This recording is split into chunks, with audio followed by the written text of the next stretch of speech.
Good morning बच्चों। Class 8th Hindi medium exercise 7th है घन और घनमूल।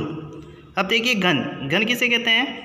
एक संख्या को स्वयं से ही 3 बार गुणा करने पर प्राप्त संख्या घन संख्या कहलाती है। उदाहरण थे 1 की घात 3, मतलब 3 बार गुणा करना, 3 घात हो गई, 1 की घात 3 बराबर 1।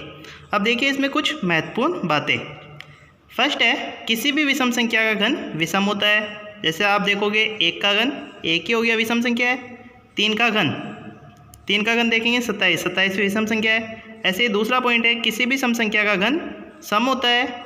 तीसरा संकेत, जैसे अपन घनमूल निकालते हैं तो घनमूल के लिए क्या करते हैं, वर्गमूल में तो स्क्वायर रूट आता है तो उसमें तो कुछ लिखते नहीं, लेकिन इसमें 3 लिखते हैं आगे, तो ये हो जाएगा घनमूल का संकेत। आगे है 4th नंबर का धनात्मक संख्या का घन धनात्मक तथा ऋणात्मक संख्या का घन ऋणात्मक ही होता है। 5वें नंबर पे यदि किसी संख्या के अंत में 0, 1, 4, 5, 6 और 9 है तो उनके घन में भी अंतिम अंक 0 है तो 0 आएगा, 1 है तो 1 आएगा, 2 है 4 है तो 4 आएगा, 5 है तो 5, 6 है तो 6 और 9 है तो 9। आगे देखो छठा, यदि किसी संख्या के अंत में 2 है तो उसके घन में अंतिम अंक 8 होगा। यदि किसी संख्या के अंत में अंतिम अंक 8 है तो उसके घन में अंतिम अंक 2 होगा। 8वां, यदि किसी संख्या के अंत में 3 या 7 है तो उनके घन में अंतिम अंक 7 या 3 होगा। 3 है तो 3 वाले में 7 होगा, 7 है तो उसमें 3 होगा। आगे देखो फिर, ये तो हो गए थे इसके कुछ महत्वपूर्ण नियम।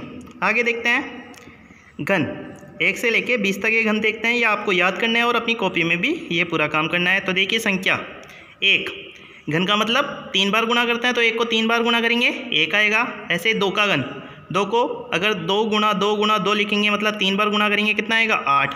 ऐसे 3 का घन हो गया आपके पास 27।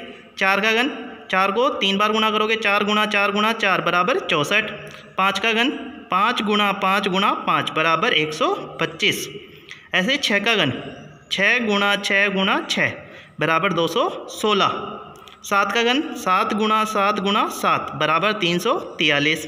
8 का घन, 8 गुणा 8 गुणा 8 बराबर 512। 9 का घन, 9 गुणा 9 गुणा 9 बराबर 729। 10 का घन, 10 गुणा 10 गुणा 10 बराबर 1000।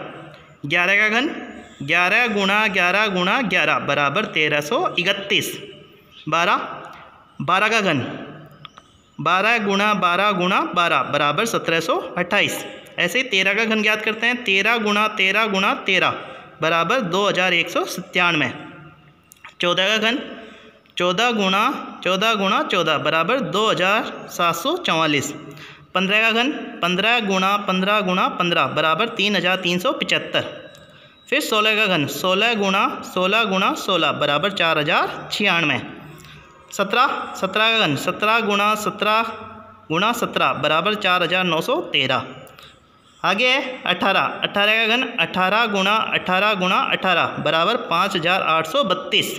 19 का घन, 19 गुणा 19 गुणा 19 बराबर 6859। 20 का घन, 20 गुणा 20 गुणा 20 बराबर 8000। तो देखो 1 से 10 तक के घन में देखते हैं, अगर कोई सम संख्या है तो उसके घन में कितना आ रहा है, सम संख्या है तो सम आ रहा है, और अगर विषम संख्या है तो विषम आ रहा है। जैसा अभी आपको बताया था पॉइंट 5, 6, 7, 8 में, यदि किसी संख्या के अंत में 1 है तो उसके घन में अंतिम अंक 1 आएगा। यदि किसी संख्या के अंत में 4 है तो 4 आएगा, 5 है तो 5 आएगा, 6 है तो 6 आएगा, 9 है तो 9 आएगा, ये दिख रहा है आपको, और 0 है तो 0 आएगा।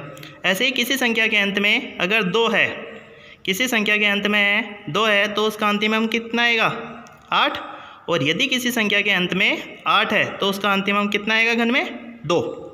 आगे देखो, यदि किसी संख्या के घन संख्या में अंतिम अंक 3 है तो उसके घन में अंतिम अंक कितना आएगा 7। यदि किसी संख्या में अंतिम अंक 7 है तो उसके घन में अंतिम अंक कितना आएगा 3। तो ये चीज़ आपको अपनी कॉपी में भी करनी है, और संख्या 1 से लेके 20 तक के घन आपको याद करने हैं। ये हमारे प्रश्नावली 7.1 और 7.2 में काम आएंगे। आगे प्रश्नावली 7.1 हम कल करेंगे।